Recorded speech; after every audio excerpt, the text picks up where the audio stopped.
lokacin da aka shiga kwanaki 6 da fara hare-haren da Isra'ila da Amurka suka kaddamar. The reports from Tehran describe multiple and massive blasts in the city. Wakilar BBC ta ce rahotannin da ke fitowa daga Iran na cewa an samu fashewar ababe a birnin Tehran. Hayaki ya turnike sararin samaniya da safiyar nan kuma an kai hari birnin Haraj.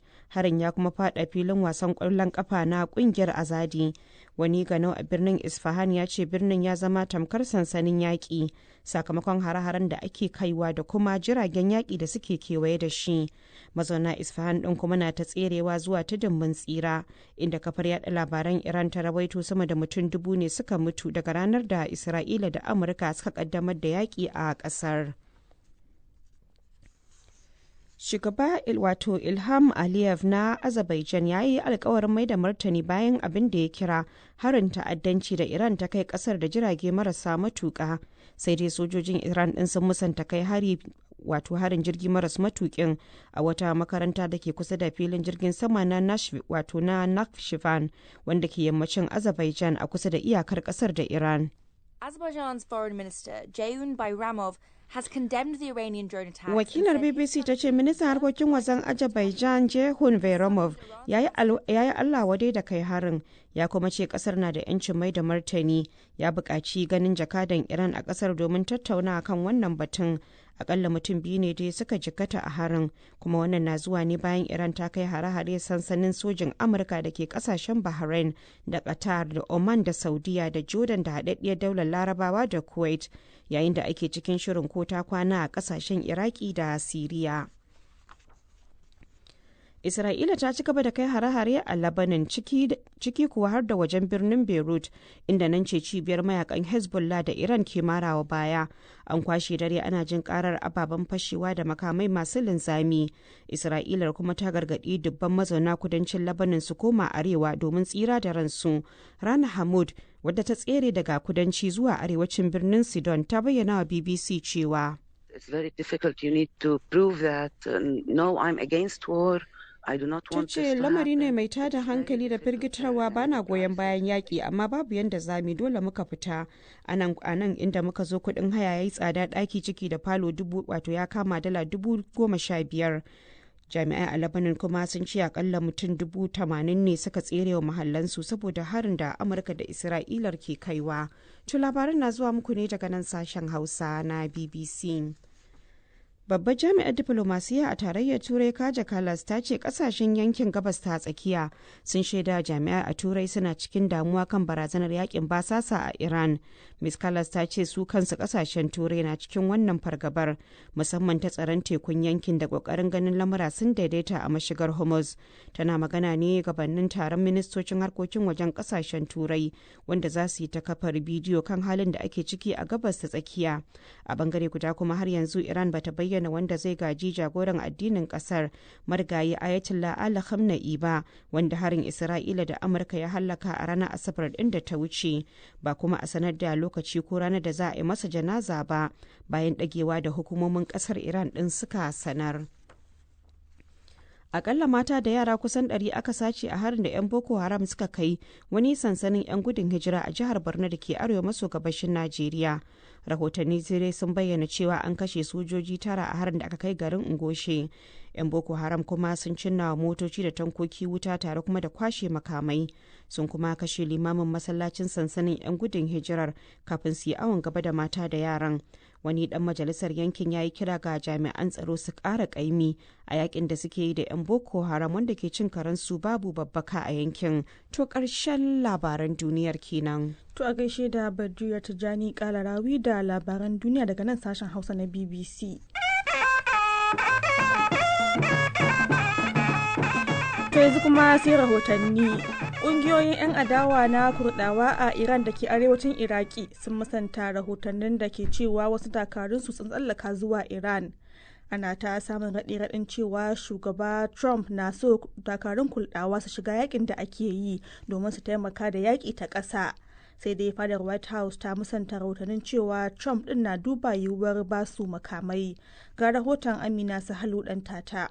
Bangaren Kurdawan sun musanta da babban murya cewa mayakansu ba su shiga Iran ba. Wata mai magana da yawun jam'iyyar Kurdish Freedom Party ta ce babu gaskiya cikin maganar, yayin da take shaidawa BBC cewa kungiyoyin 'yan adawa na tsara shirye-shiryensu amma suna buƙatar Amurkawa su share musu hanya. Amma bata sa ran cewa wani muhimmin abu zai faru cikin wannan makon ba. A wani bangare kuma babbar jami'ar diplomasiya ta kungiyar tarayyar Turai Kaja Kallas ta ce kasashen yankin gabas ta tsakiya sun nuna matukar damuwa kan hadarin barkewar yakin basasa a Iran. Ms. Kallas ta ce kungiyar EU ta damu da batun tsaron teku a yankin, kuma tana kokarin tabbatar da cewa ba a rufe hanyoyin jigilar kayayyaki ba kamar su mashigar Hormuz. A halin da ake ciki kuma har yanzu ba a sanar da magajin jagoran juyin juya halin musulunci na Iran Ayatollah Khamenei da aka kashe a ranar Asabar, kuma zuwa yanzu ba a bayyana lokacin da za a yi jana'izarsa ba.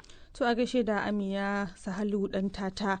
To idan muka je Najeriya, sabon sufeto janar na 'yan sandan kasar Olatunji Rilwan Disu ya kaddamar da kwamitin da zai bayar da shawarar yadda za a kafa 'yan sandan jihohi a kasar.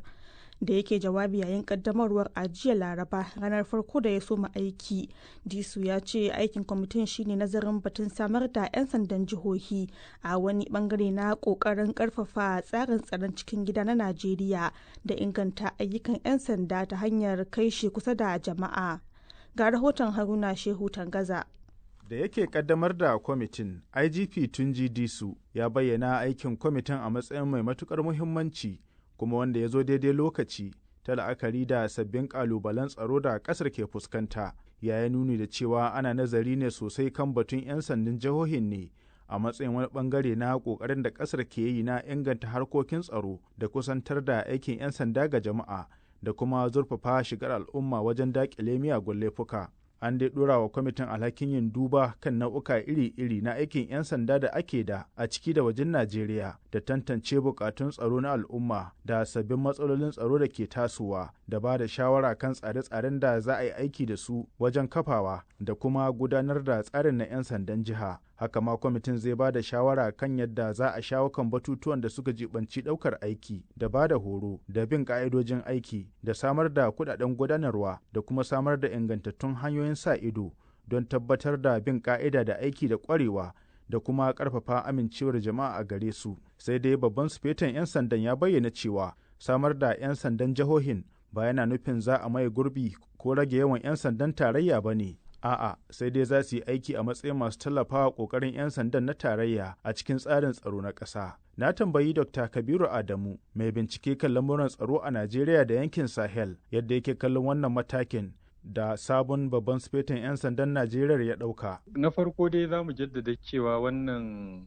kusan za a ce kwamiti ne na cikin gida, wadda shi babban inspector general na 'yan sanda ya kafa, ma'ana ba ta da hurumi wajen ofishinsa, kuma da yake samun biyan bukatar 'yan sanda na jihohi, gaskiya sai an canza kundin tsarin dokar ƙasa. Ba bangaren gwamnatin da ke da hakki akan wannan kama majalisa. To ma'ana kwamitin shimfiɗa ne kila za su yi na jiran majalisa ta yi wannan dokar na samar da 'yan sandan jihohi.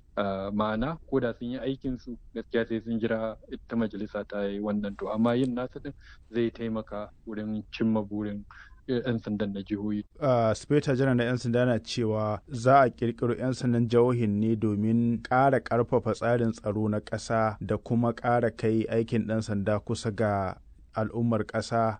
Kana ganin samar da 'yan sandan jihohin nan zai iya shawo kan waɗannan matsalolin ko kuma zai iya cika waɗannan muradun? To gaskiya ya danganta. Na farko dai waɗanda suka fi dama na taka rawa a wannan al'amarin shine 'yan siyasa. Shi shugaban ƙasa da ya riga da shi zan fara kai tsaye shi ke da kusan hurumi mafi yawa, amma shi ya riga ya fito ya nuna buƙatarsa abin da yake son ya cimma 'yan sandan jihohin yake son ya yi. To na biyu sai majalisa da yake su za su canza dokar. Sai na uku ba wanda ya fi gwamnoni kusan rawa da za su taka a wannan al'amarin. To idan aka samu goyon bayan su, idan misali da gaske din suna so kuma za su ware kuɗaɗe su taimaka ma 'yan sandan jihohi, to za a samu nasara. Kwamitin dai ya kunshi Farfesa Olu Ogunsakin, Darakta Janar na Cibiyar Nazarin Aikin 'Yan Sanda ta ƙasa da ke Abuja a matsayin shugaba, da CP Bode Ojajuni a matsayin sakatare. Haruna Shehu Tangaza, sashen Hausa na BBC a Abuja, Najeriya. To daga batun tsaro sai na shari'a duk a Najeriya, inda wata babbar kotun tarayya da ke babban birnin Najeriya Abuja ta sallami dakataccen mataimakin kwamishinan 'yan sanda Abba Kyari bayan wanke shi daga zarge-zargen da ake masa.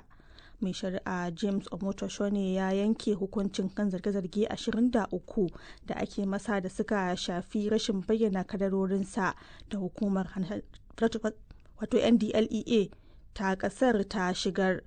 Barista Hamza Nuhu Dantani ɗaya ne daga cikin lauyoyin da ke kare Abba Kyari, ga kuma ƙarin bayanin da ya yi wa Isyaku Muhammad.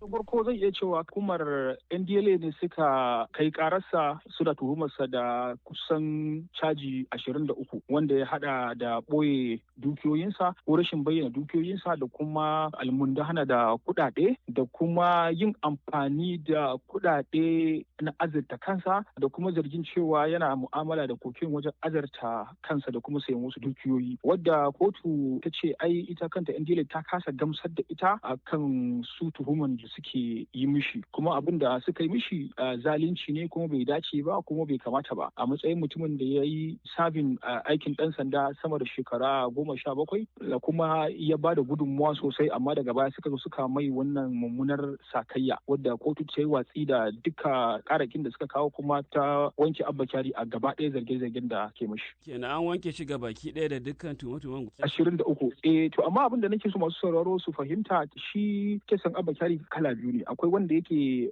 court 8 na Federal High Court, akwai kuma wanda yake court 7 a Federal High Court. Na farko mu akan kaman zargi ne na mu'amala da cocaine wadda har yanzu